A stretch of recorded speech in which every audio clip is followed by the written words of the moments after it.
wasaaradda waxbarashada Somaliland ayaa magaalada Burco ee gobolka Togdheer uga furtay tababar socon doona 5 cisho 136 macallin oo ka soo baxay dufcadii labaad ee barnaamijka shaqo qaran kuwaasi oo ka bilaabi doona dugsiyada dhexe ee gobolka Togdheer macallinimo maamulka gobolka Togdheer wasaaradda waxbarashada heer gobol iyo jaamacadda Burco ayaa ka qayb galay barnaamijka shaqo qaran ayaa ah tallaabo guuleysatay oo qaranku isla markaana ka soo maaxatay maskaxda hogaamiyaha suuban ee dalkan jamhuuriyadda Somaliland madaxweyne Muuse Biixi Cabdi isuduwaha wasaaradda waxbarashada ee gobolka Togdheer Maxamuud Xasan Caynaashe gudoomiye ku-xigeenka jaamacadda Burco Cumar Cismaan Xirsi Xiis iyo isuduwa ku-xigeenka wasaaradda waxbarashada ee gobolka Togdheer Caydiid Maxamuud Ciise ayaa hambalyeeyay barnaamijka shaqo qaran iyo macallimiinta maanta tababarku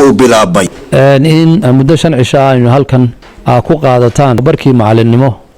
oo kooban dhammaan ardaydii ka soo baxday tababarkii Carabiska gobolka Togdheer oo ah 130 arday in ay ka hawl galaan dugsiyadii waxbarashada ee gobolka si hawshaas ay ugu fududaato si iyagana xirfadooda kor loogu qaado galabta halkan idinka bilaabmi doona 5 casho oo la idinku bari doono xirfadii macallinimada barnaamijkan shaqo qaran waa ogtihiin oo waa xatiin dafcadii labaad qiimaha uu u leeyahay dalka iyo qaranka waa ogtihiin waa barnaamij la mahadiyay waa barnaamij runtii ka faa'iiday la tijaabiyay midho dhal noqday macallinka waxa looga baahan yahay inuu tacliin badan yeesho waxa looga baahan yahay inuu sida loo tabiyo barto maaha qof kastoo tacliin leh inuu wax dhigi karayo sida xayisiinta suuqa lagu sheego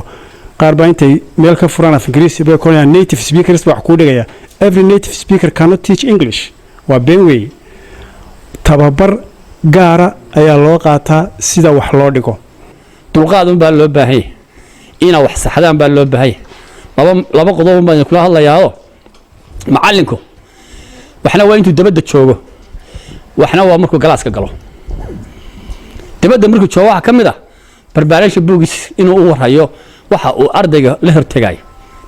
gudoomiye ku-xigeenka gobolka Togdheer Maxamed Cabdilaahi Ibrahim Nafaqo ayaa tilmaamay in siyaasadda iyo yoolka qaranku yahay horumarinta dhalinyarada ujeedka iyo hadafka aan leenahay ama qarankan uu leeyahay waxa weeye inuu gaaro isku filnaansho ama muwaadin ah inuu isku filnaansho gaaro dalkiisa iyo dadkiisana uu gaarsiiyo madaxweynaha jamhuuriyadda Somaliland ballanqaadadii ballan qaaday waxa kamid ah dhalinyarada shaqo la'aantu ay afaysay